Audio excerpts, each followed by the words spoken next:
बशीर, कितने सारे? जी साहब। उस कमरे में कौन गया था? साहब मैंने मना किया उस कमरे में जाने से। उस कमरे में कौन गया था?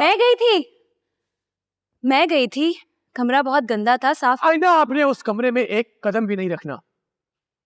उस कमरे में किसी को जाने की इजाजत नहीं है, ना मुलाजमों को ना आपको।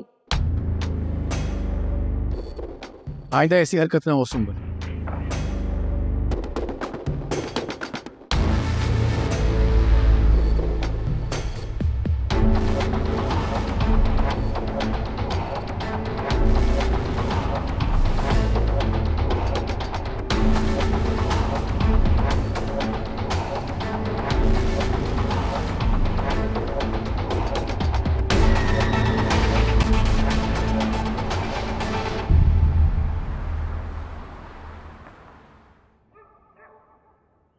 मैं तो सोच रही थी कि जहेज के कोई 4-5 ट्रक भर भर के उतरेंगे, यहाँ तो कुछ भी नहीं आया, सिर्फ कूड़ा।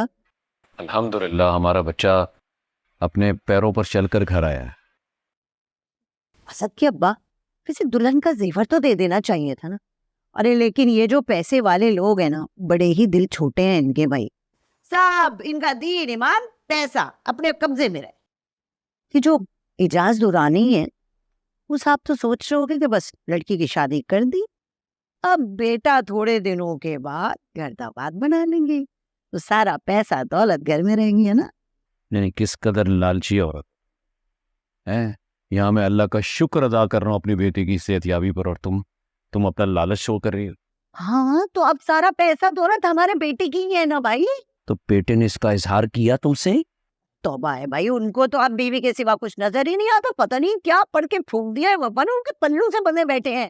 अरे आपके बेटे को तो इस बात की भी फिक्र नहीं है कि 4 से 5 लोग हो गए घर के, कमाई इतनी सी भी नहीं है, अयाशिया इतनी, और वहां वो उनके ससुर करोड़ों में खेल रहे हैं, या बिल भरने को नहीं। इसी वजह से, तुम्हारी इन्हीं हरकतों की वजह से मैं इस रिश्ते के खिलाफ था, क्योंकि तुम्हारी फितरत और इस लालच को अच्छी तरह जानता हूं मैं। अरे वो बच्ची दिन रात हमारे बच्चे की खिदमत कर रही है, एक कर दिया। अरे ऐसे नहीं आई, ये सब कुछ करके इस घर में आई है। अरे तो खुद आई है ना, हम थोड़ी लेके आए हैं ब्याह की अपनी मर्जी से।